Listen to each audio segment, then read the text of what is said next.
الرحيم. الحمد لله رب العالمين، والصلاة والسلام على سيد الأنبياء والمرسلين نبينا محمد وعلى آله وصحبه أجمعين ومن اتبعهم بإحسان إلى يوم الدين. قال المؤلف رحمه الله: المجلس الثاني عشر في التحذير من النار. جورو تسقوي دابره حارين تلك إبقوئيته. الحمد لله والصلاة والسلام على رسول الله وعلى آله وصحبه وبعض. جتا بتني الله صلاة الله جمع كتبت الدون لا رماكو جتا رماكو صلاة ماكو جمع كتبت الدعاء لا رماكو صحابة النور باو ماجم. ذكر الله أوصاف جهنم أن والوتين وجه جهنم والعياذ بالله. مورتراغ الله لا بتراغ الله كسنا يغد جهنم، وهي الدار التي أعدها الله لأعدائه من الكافرين والمنافقين والعصاة والفسقة. جهنم والمسار لأن تسكن كنين معكم كنين من بيه لنوني هو هفر به نافقيا يدو بمو فاسقيا بلوسي ورتي أوتناكم. فهي دار الخبيثين صار دير مسار يبچوب. وقد أعد الله فيها من أنواع العذاب ما لا يعلمه إلا هو سبحانه وتعالى. حقيقة الله تسكيها ندر صار وني جهنم نونيجي ينغدا دين ولا مؤندي دفو كينا حنكو الله مسلمي بغار ولا جهنم دودum inde won andale hano kurede Allah tammi engi toygo yimbe be darakaji mudum fere darakat. وذكر أنواعا منه في القرآن وفي السنة. وولي نونا قد فير إبقى إبقى دالبنا بها جهنم للقرآن بحديث. فالنار دركات بعضها أسفل من بعض.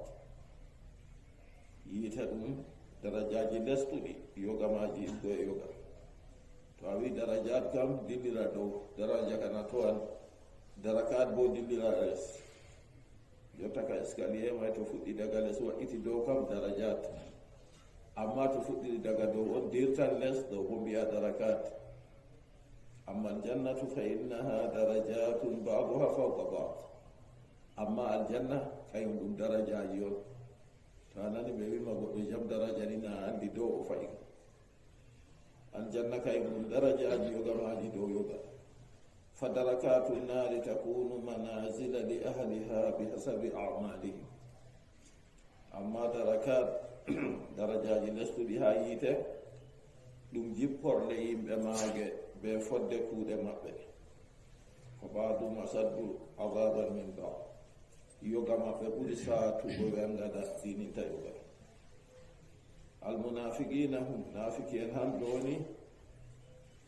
نافقين في الدرك الأسفل من النار ولن تجد لهم نصيرا. كم بدونها دركات حاول ليس ويبقيته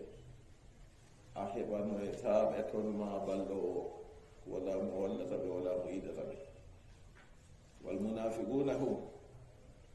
فأنا نافقين وننكري كم بدوني الذين أظهروا الإسلام خداعا ومكرا. كم قد بنبغي دين إسلام دو استو يفوجره بنبغي دين إسلام بقوة كود دين بيب بأما بفوال درد ما ببلو جاكير.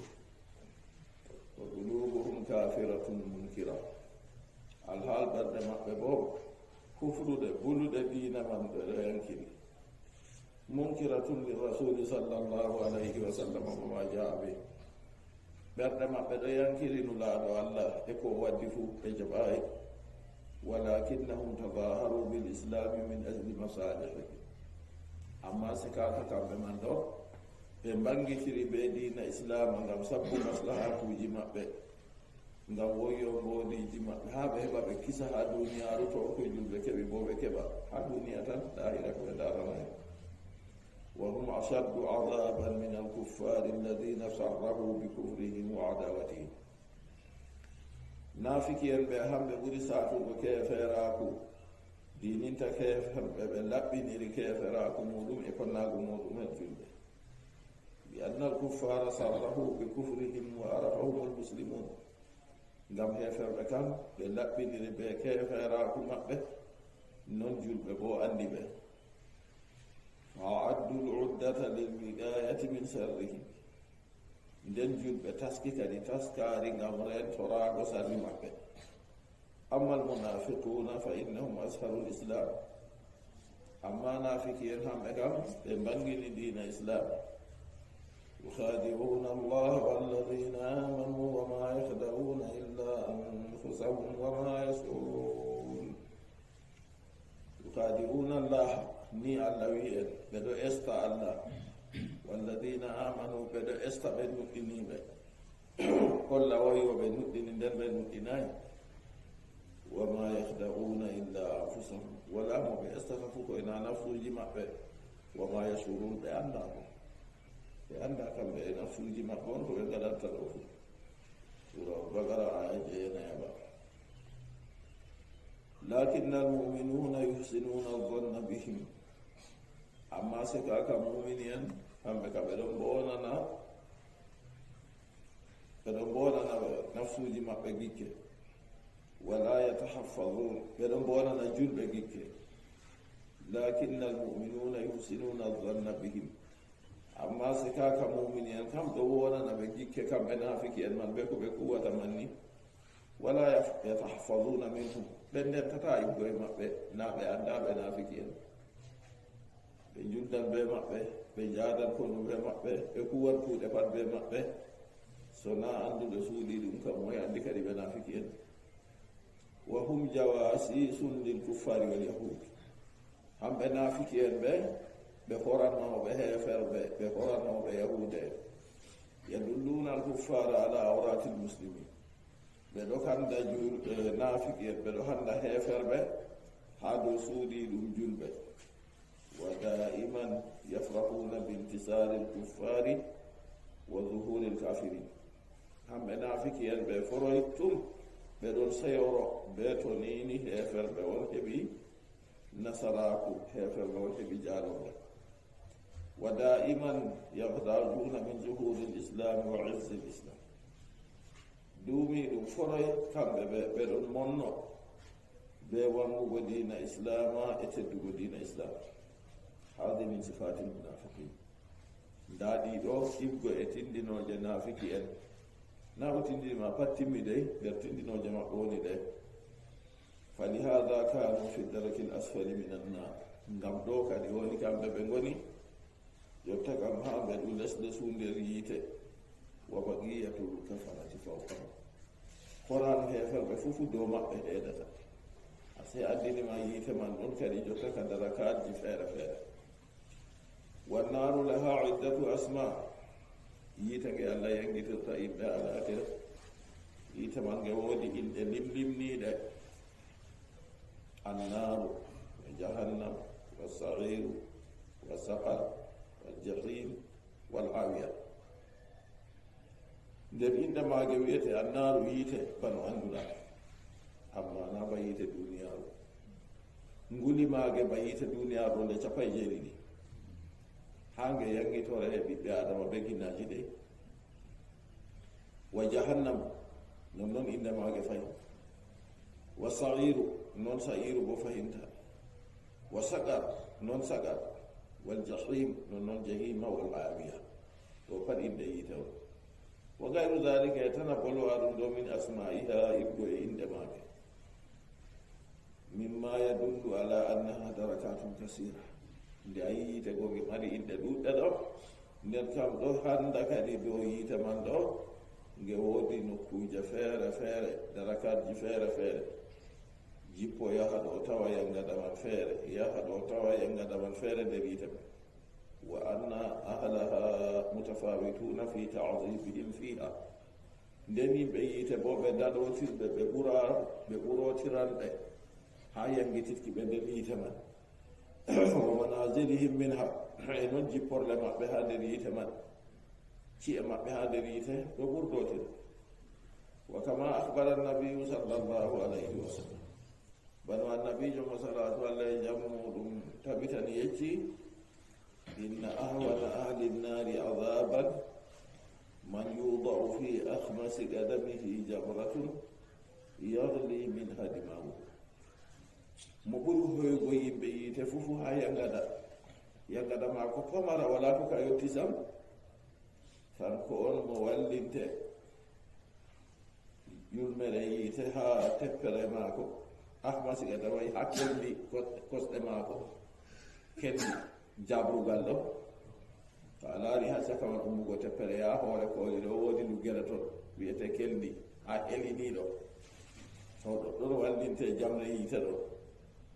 ndeni yagli min ha dimagu ngaya dimagu ɗo waywa gam ɗo man oɗo ɗon ɓuri koyugo yangata nder yimɓe yiite fof ha ƴamu kadi mo yiite ɗon maɓɓi mo heewi kam bana mo itte mo yiite sudare mo fu yiite ɗo oɗo kam o ɓuri hoyugo yangata ma ko famara ni wala ko ka yetti sam ha yangataji yimɓe yiite wa fi riwayatin yulbasuna alayhi min narin yagli minhuma dimagu ha fillaya feere o ɓornete paɗe ɗiɗi na alayni o wi paɗe man ɗo paɗe yakatam ƴewon amma paɗe yiite ɗe nden yagli min ha dimagu nga dimagu ɗon wayma ha dalila paɗe ma yara anna ahadan asadda adaban minhu ma yara anna ahadan asaddu adaban minhu ma annahu ahwanu ahli nnari adaban hanko o yiyata woodi mo ɓurata mo satugo yangada alhaal bo kanko ɓuri yimɓe yiite pat o yiɗo yangada na yi moy fof ko wondi ɗo kanjum nanata nda kanko ka paɗe yiite tan oɗo paɗi malla ma yiite man waɗama ha kerde kosɗe maako tan amma hawtade ɓe noon fu ngani maako ɗon waywa daga ɗo ni nayi torraga ɗo hada akhafum adaban nda o on mo ɓuri ɓe hoygo yangada fa kayfa bi ashaddihim adaba e noy kadi mo ɓuri ɓe satugo yangada kam waliyaju billah mo on torrago an to allah seniɗo hisnayne ngada mako ko iri kaye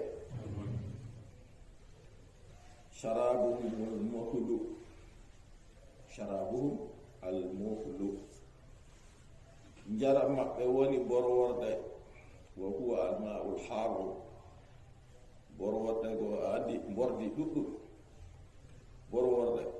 borworde go nden wulnama ha fanti hanju yimɓe yiite jarata ɗon kaɓe matata wala ɗon kaka wala ko katindinire se ka yiite man tan nden to ɓe ɗaɓɓiti jaram ko da hunde go fayin wuli ha fanti walladi la yuta hunde nde wawatako sam yargo man awi sadidu malla bo borwordi man ni muhluɗo kam o wi kañum ka jotta ka lotam yimɓe yiite kadi malla bo mbordi je ɗo jilli ɓe jiijam ɗo to kanjum gañaw ɗum man ɓe jarata e to ɓe keɓata ɗum wa huwa ma yasilu min assami alinnar kanjum woni ko ilata ha ɓalli yimɓe yiite ɓe ɗon nder yiite go yiite wuli ɓe dolli ɓalli maɓɓe haɓe mayan sappo ko siwata ha ɓalli maɓɓe go kanjum woni jaram maɓɓe kamɓe yiite man wa ta'amuhum zaqqum ñamdu maɓɓe bo ko wiyete zaqqum andi zaqqum na alladi yambutu fi nnar ɗum leggal on allah fuɗnata nder yiite be bawde maako on o fuɗnata leggal man ha nder yiite man ñamata ngal garrima bo tata ɓurtu kadi torra goon ha magal kam ayi annabi ibrahima alayhi salatu wassalam nde heferɓe ko imo sakkinimo ha yiite allah wi qulna ya naru kuni bardan wa salaman ala ibrahim min mbi yiite laatu peewol bo ngol jam do annabi ibrahim heferɓe go habdi ɓe ƴeewi babanta yiɗum ɓe gi annabi ibrahima ɗo dari juula sera muɗum fu kuje fuɗi ha waɗi fulerji ha waɗi pille muɗum ha yiite noon wula ɗo ɓe muñu allah on amma allah waɗi ɓeeno ɗo bo leggal ngal bo allah funna ngal nder yiite man ta'amuhum zaqqum hangar rima nyamdu yimbe yite alladhi yambutu fi an-nar inna shajarata az-zaqqum ta'amul asim inna shajarata az-zaqqum andu leggal bi'etengal zaqqum ta'amul asim dum nyamdu yimbe jumbube marbe junubaji wa fil ayati al-ukhra ha aya mutafere إنها شجرة تخرج في أصل الجحيم طلعها كأنه رؤوس الشياطين فإنهم لآكلون منها فمالئون منها البطون ثم إن لهم عليها لشوبا من حميم ثم إن مرجعهم لإلى الجحيم الله متاكي تاكي فوجي umri tagle goɗe ndewa mo gal kotan ha o hokkade barjaari nde nastoye aljanna nde ndaama laamu mangugo timmata o tagi yite bo mo sani ɗowtanaaki mogo kayum bo o naada ɗum yite o yangita ɗum yangada ka timmata kanko man on wi mo tagi mo gal tagle ɗen nden o tagi aljanna o tagi yite ha nder yite man o tagi lekki goɗki feere wiyeteki zakum o wi innaha sajaratu lekki zakum ɗo to a anda ɗum ƴiye allah wima ɗum lekki on ɗum leggal on tahruju fi aslil jahimi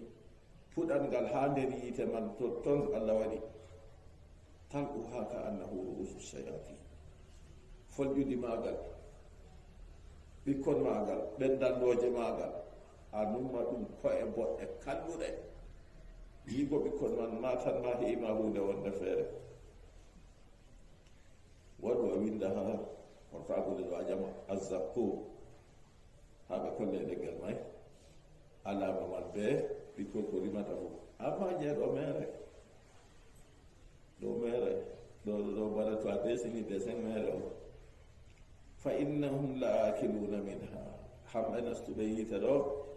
fa innahum hamɓe ɓe la akiluna minha wallahi ɓe ñamoɓe ha leggal zakum ɗo famali'una minha al-butul ɓe kebbinoɓe deeɗi maɓɓe weelo ko yaali goɗɗo weelo ko yaali goɓe goɗɗo weelo to ɓilli goɗɗo ko hewi fuse ñamgo dottijo amen rahimahullah o wii mo weelo mbari fu a tawan ɗo ngati huuɗe mo weelo mbari a tawan ɗo ngati huuɗe o wii hitande feere weelo waɗino dede wakkati butaali wawɗumay fuɗɗi waɗugo ni yende taƴi tan ras ha men ɗon na pellel feere ha wala ma yende nde taƴi kam butaali ma a yi wawɗuman ma fuɗɗi on nde ɓikkon waɗi sakko gawri kam on ƴamata ɓe wi hitande on ɓeɗo andira hitande jorga ta ƴamu kadi ko ɗum waɗi ɓe tawata ɗo ngati hunde on maayi ka tadim to leggal to kuɗol to ko heɓi fuu ni ngatan tawa ɗo ngati nden maayi tawɓe bo nder yite ɓe mari ɓe on ɗo ɓe maayata jotta ka ko ñaame nder yite go ɗume se ɓiɓɓe leggal wiyete zaqumu go kanjum wala no watta ɓe ñaamay kadi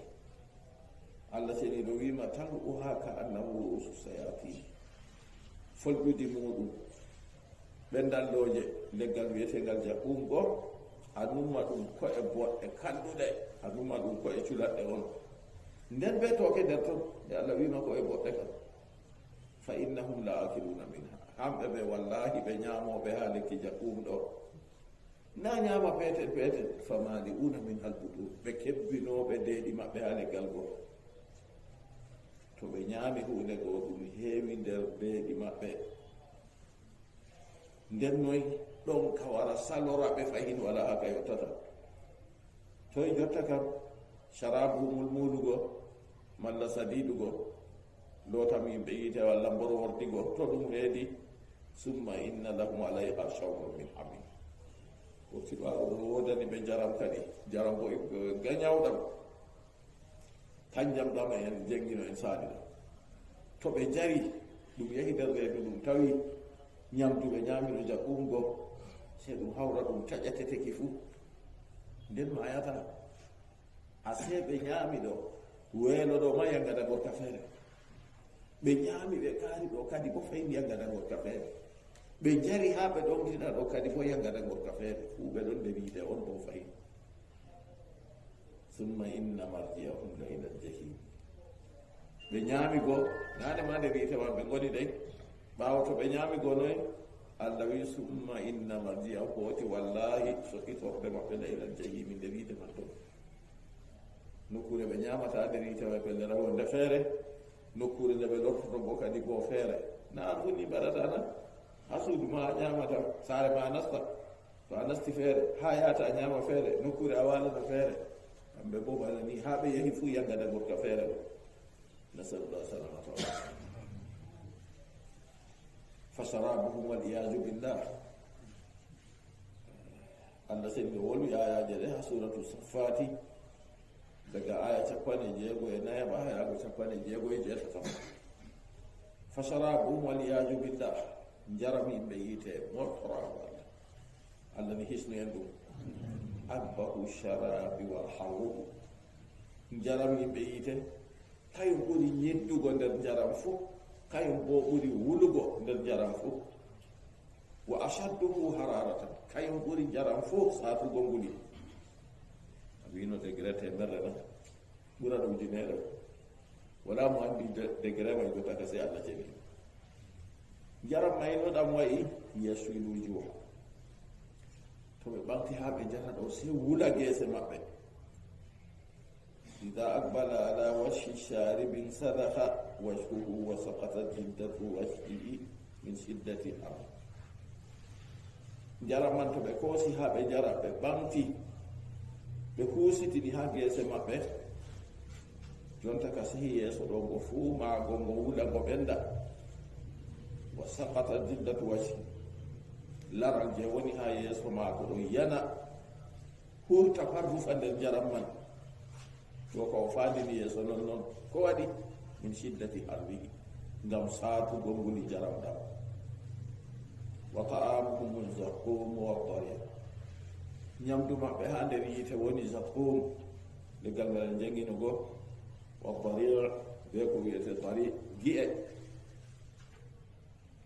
ñamdu maɓɓe nder yiite man woni zaqum be gi'e to ɓe ñaami ɗo ɗum yaha ɗum singina nder reedu ɗum tufan ɗum nawan jihaji fuu ɗon ka salra jaram maɓɓe go ɓe jara kadi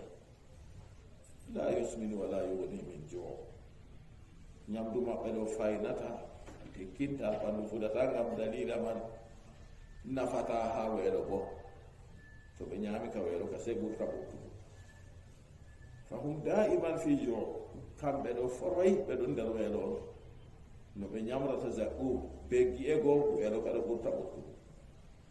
yakuluna walakin la yasabu anhum aljo'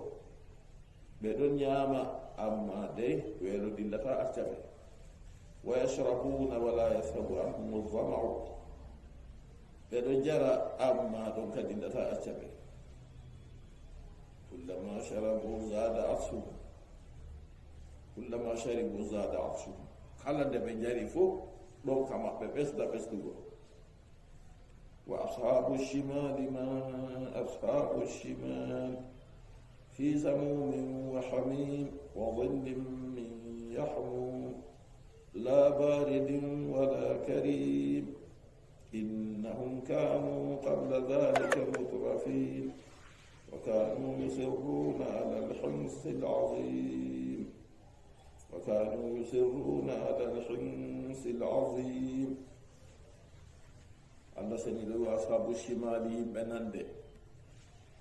ɓe ngari ɓe dillino daga ha darode dargal ɓe ngari sendirgo ɗo yimɓe aljanna dilliran ñamre yimɓe yimɓe dilliran nande allah wi ashabu shimali yimɓe nande ma ashabu shimali ko andini ma ɓe e woni yimɓe nande ha qur'anu nde anani banni wari fu tafsir man wara ɓawo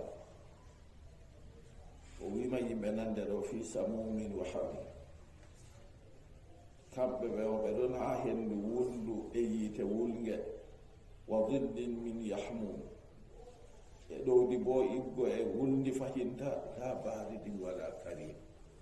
ndi laataki ndi pewndi ndi laataki neɗɗo heɓa de'ita ɗum innahum kanu qabla dhalika mutrafin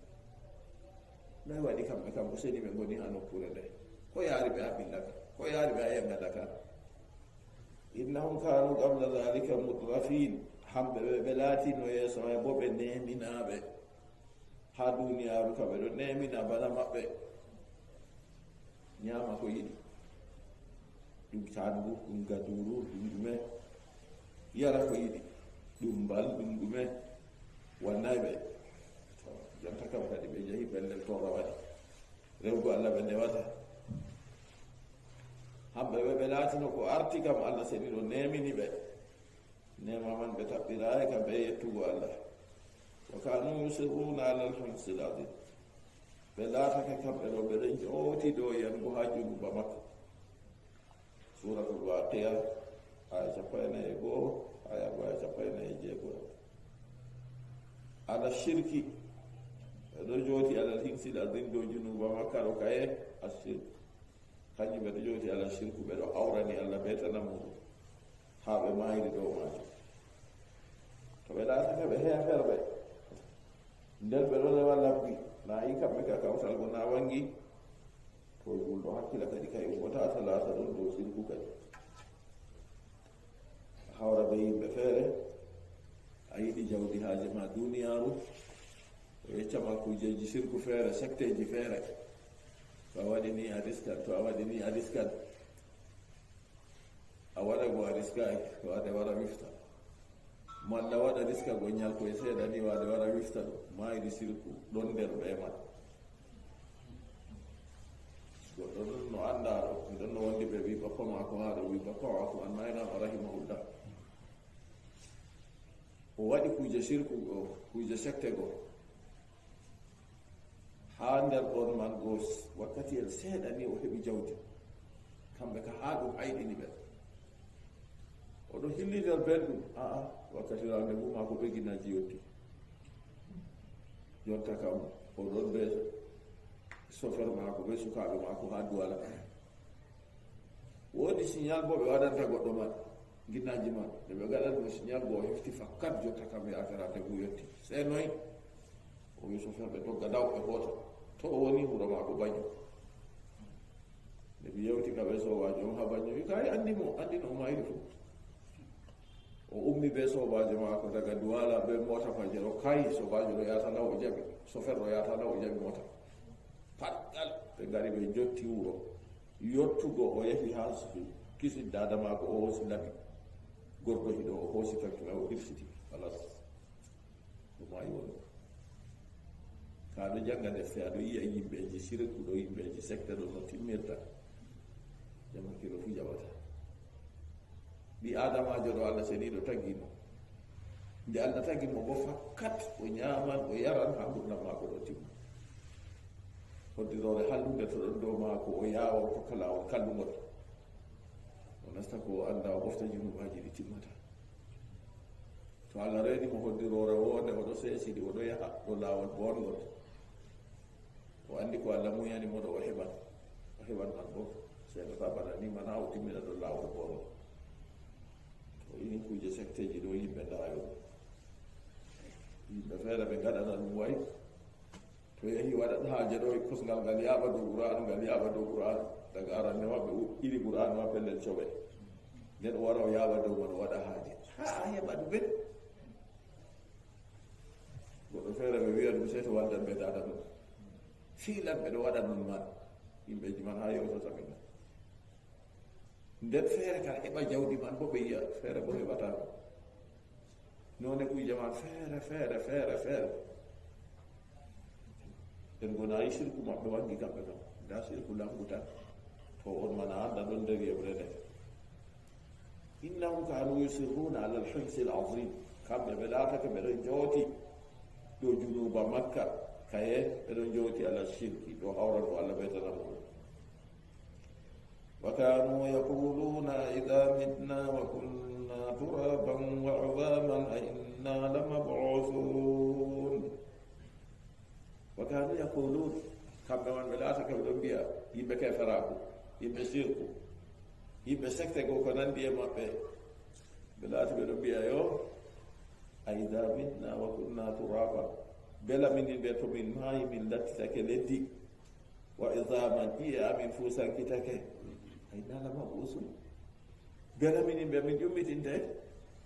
بكم يمكن نعم يوميت انت ينكرون البعث بل ينكر يمغال قال الله تعالى لبغيدوي النبي جماعه صلى الله عليه وسلم قل إن الأولين والآخرين لمجموعون إلى ميقات يوم معلوم ثم إنكم أيها الضالون المكذبون لآكلون من شجر من زقوم فمالئون منها البطون فشاربون عليه من الحميم فشاربون شرب الهيم الله سيني لو بيا نبي جقول بيو فبدأ جمع كم بيمتين تنا بيمتين تاكه إن الأولين والآخرين عنده أرتو ببرا غير daga bi annabi adama arandejo mo artino maygo mo der ɗum mbarino ɗum ha ragarejo goɗɗo mo tammi maygo la majmuuna ila miqati mal wallahi on moɓeteɓe ha wakkati ñalomare andade ɗum woni darode dalga wakkati ka ya on moɓete on kawrete on fufu summa hoti innakum onon ayyuha dalluna he majjuɓe he ferɓe almukadibuna pewnuɓe annabo en nulaɓe pewnuɓe yummugal la akiluna min shajarin min zakum wallahi on ñamoɓe leggal zakum famali'una min halbutuna on kebbinoɓe deeɗi ɓiggo e ñamdu ɓikkol leggal go ñamani ha reedu heewa ɗo ñama ɗo ɓurta ñamugol weelogo ɗo ɓurta sata fasharibuna alayhi min alhamim wallahi on jaroɓe ɗo ñamgo leggal goo gañawɗam fahinta fasharibuna shurbal him on jaroɓe inin jarolgeloɗi ñawɗi ñawwiyetegu ɗim suratul waqiya aya 49 ɓaaɓe 55 wal himu hiya libilul utas ko wiyete himu ɗo ɗum geeloɗi ɗomɗaɗi malla bo ɓe mbi woodi ñaw feere wiyete him nangata geeloɗi ñaw man nangi bana ngu nandi bana ñaw peeɗa ha nder noneji diabete woodi diabete feere ɗon to goɗɗo ñawi iliman ni sey jarde ndiyam woodi goɗɗo feere ɓe mbino ñawino ha may ganga ɗo hakke hunde nde saati ha mako ko ha woodi pasde ndiyam ɗon jooɗi ɓe mbi yaake feere o sujida o ɓamta o sujida o deset o yanni ɗon man ɗo geeloɗi ɗon ñawandi iri non man taw yimɓe nder yiite ɗo banni jarde maɓɓe wayi لأن الإبل إذا عطست يستد عطشها ngam geelooɗi ɗum to ni ɗi ɗomɗama ɗon kamaji satan nden geeloma to waddi hunduko mum fii nder ndiyam ɗo yara tan ɗo yara to ɓamti ɗo halas e igana noon amma ɓe kam ɓe jaran heataɓe kadhalika ahlu nnari yashrabuna kama tashrubu l-iblu l-uqasu min alhamim bana nini yimɓe yiite ɓe jaran ba geelooɗi ɗomɗaɗi jarata nden kamɓe ɓe yiite ɓe jaran gañawɗa hada nusuluhum yawma ddin nda nde ɗo woni jipporde maɓɓe ha toy ñalomare warjeeki yende nde yimɓe garjeteno heɓa kuuɗe boɗɗe kamɓe ka ɓe gi'i jottama ko huusitaniɓe ɓe jottay siye maɓɓe taw nusuluhum ɗo yani ko muyata diyafatuhum bernari maɓɓe koɗo to wari yottirima ɗo na se bernamo a laara jottaka ko a mari a hokka mo sudgol hitte ko a moƴƴina suudu ha wayata o weeroyo kadi jottaka mo siwayi kuɗo taw waliyadu billah mortorago allah bisate diyafa kay halli bernari maɓɓe ndi kay halli bernari hadihi nnar yiite nge wa haulai ahluha nda ɓe yabo yimɓe yiite man wanasqi nnaru khassatan min kafirina fakat yiito ɗo hertoraka ɓe heferɓe tan dey bal yadkuluha usatul muminin accina yedduɓe allah muminen fu nastoyange yeddaɓe julɓe tuuɓe en donda lewru tuubu en donda lewru ɓurɗudu kuuɗe ha maaru fu ɓurda en tuuɓe tuubu laamgu en tora allah seniɗo reyna en bo koyutti almurdam en allah seniɗo arrahman huwa hinnejo allah seniɗo arrahim hinno mu'mini yaqbalu tawba Allah sedi do jabo o tubu ha tubi do ya ayyuhallazina amanu tubu ila tawbatan nasuha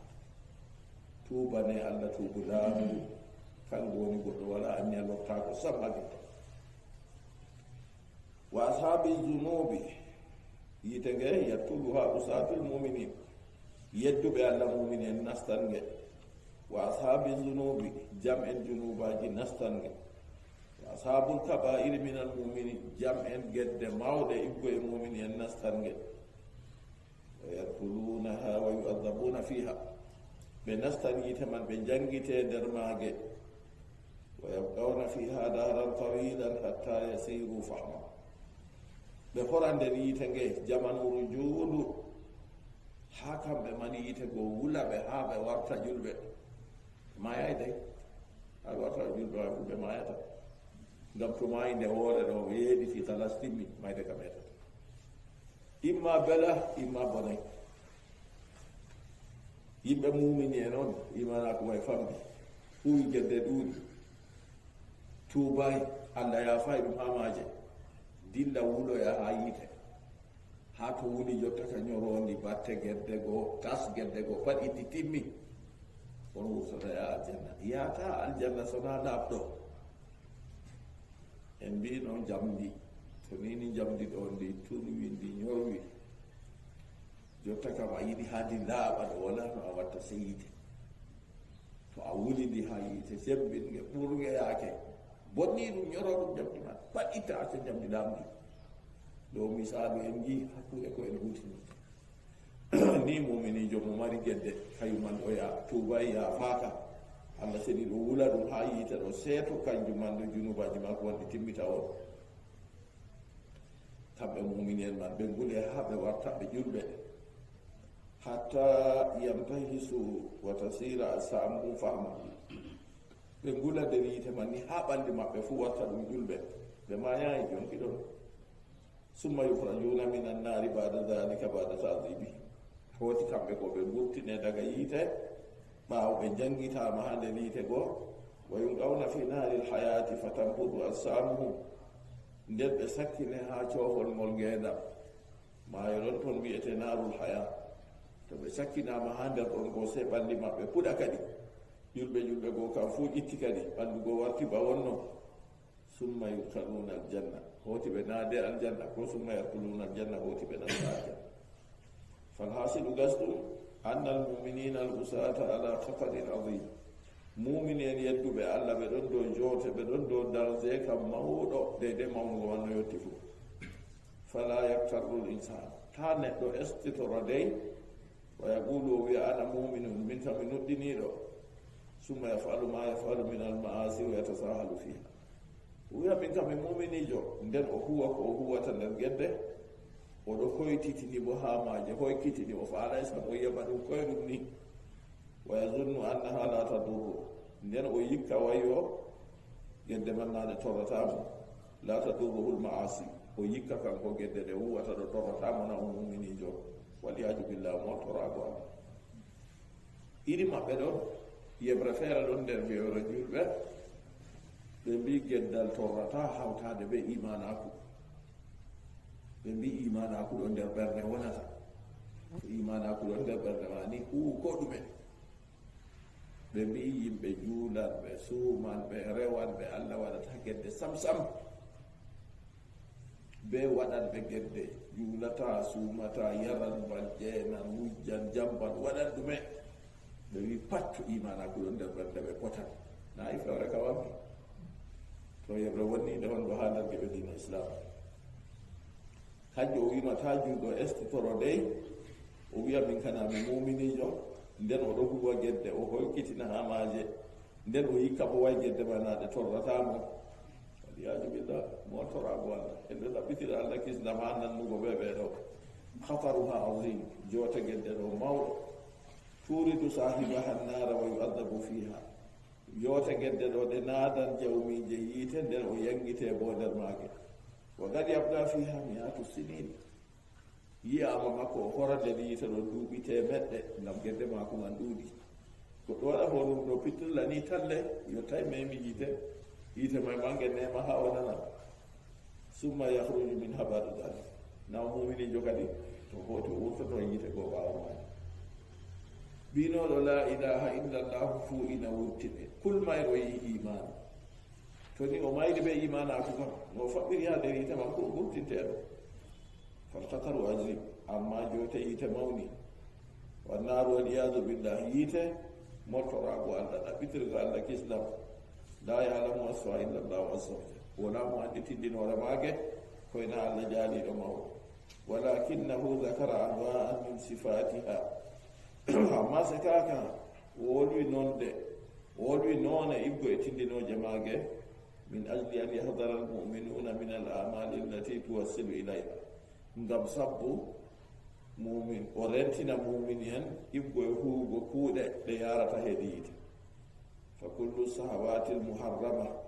kala suunoji karminaɗi yo yaɗa pusi ɗum kadi jotta ka jeenuna yargo mbalna waɗugo rikisina defurde manna ɗumena panna suuno maako on wa kullun maasi kala gedde bi an wawi ha ɓe none maje tusilu iɗanna ɗum fuu ɗum yaranni yite huugo kuuɗe ɗe ɗum tokkago lawañago yite o falkhataru azimun ala l insani an yastaniba al maasi joote ɗum mawni do neɗɗo falkhataru azimun wa ala l insani an yastaniba al maasi kadi lismake ɗo neɗɗo fu o renta gedde alkabaira wa sagaira gedde mawɗe be pamare fu rentago man noy o accata ta o huwaɗe on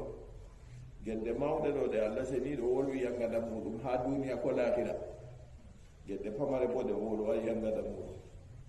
li anna sagaira yatahawanu fiha l insanu fatakunu kabair ngam gedde pamare ɗen ɓi adamajo hoytinan ha maje o faala oɗo yaba hunde pamarde to ɓe ɗuuɗi go ɗe watta gedde mawɗe wa sagairu tastamiu ala l insani fatuli gedde pamare moftan ɓuuɗa dow neɗɗo ni haade kalkam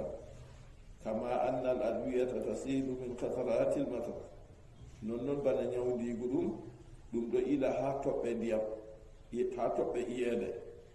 a yiyata no toɓirta ɗo par wadere on yanata to ndiyam man to ɗuuɗi no hina halkan goɗɗo na toɓɓere ko fakadhalika al maasi tastamiu ala sahiba fatuliku bana ni gedde bo pamare go to ɗe mofti haade ɗuuɗi dow goɗɗo go seeɗe kalkam bana iyede a yiyata ɗo no mawɗiri fuu ɗum wadere toɓɓere on toɓɓitita to ndiyam man ɗuuɗi ni halkan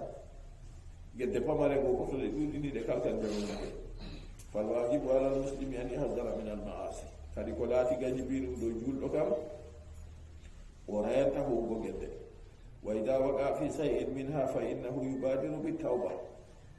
nana o malaikajo nde na o malaikajo bo wuddan yaake feere o mema geddal kam ko pamaral ko mangal ta wiya famdugo magal de o ɗuma mangu allah o ɗuma mangu geddaɗo to se o yawana tuubu kadi o yawa o tuubu wallahu jalla wa ala yatubu ala man tab allah jaaliɗo mawɗo o jaɓan tuubuɗo on tuubiɗo fu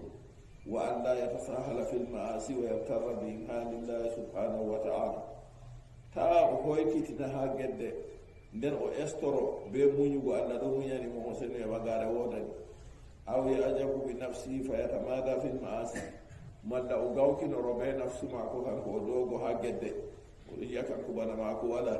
o ɓuri umrego o ɓuri haɗego oɗo huwa ko yiɗi ta waɗano wa yatamidu ala husni rajai wa ala rahmatillah nden kadi bo fayinta ɓe huugo gedde goo kanko kam o tuugo dow woɗugo tammude maako ha allah e tammago hinna e allah wiyaka e allah o jaafo o nde waɗi e banniɗo kana o yafata ta waɗa naam oho rahmatullahi wasi'a hinna e allah kam peesir walakinna adabuhu aidan sadidatu walakin adabuhu aidan sadid amma se kaka yangata maako bo saatuka fayi to a wi hinna e allah peesiɗo hade feesare man waɓete to noon yangata allah bo saatuka hakkude wa ubatuhu sadida yangata allah saatuka fal insanu la yamanu min makrillah ɓi adamajo gonɗinta iggo e lañinki allah allah hokkimo jawdi yamɗinimo ardinimo o laati o laamiɗo oɗo huwa ko yiɗi ɗo tawa estoroɓe majum kadi o wiya o huwat ko yiɗi fu allah yafotomo ta waɗa banni wala yatahawana bil maasi tata o yawkitina gedde tawlara ko huwata gam ɗum mi huwata ɗo kadi o kana pawaruna wala ko ɗumani eyi wala aramangu walla dey rubbama yatahawanu bisagirati fatajuruhu ila alkabira ɗuuɗi heewi ko goɗɗo yawata geddal pamaral segal desam ngal yara ha geddal mangal a yi goɗɗo ngo ɗo huwa geddal ɗo huwa hunde wañande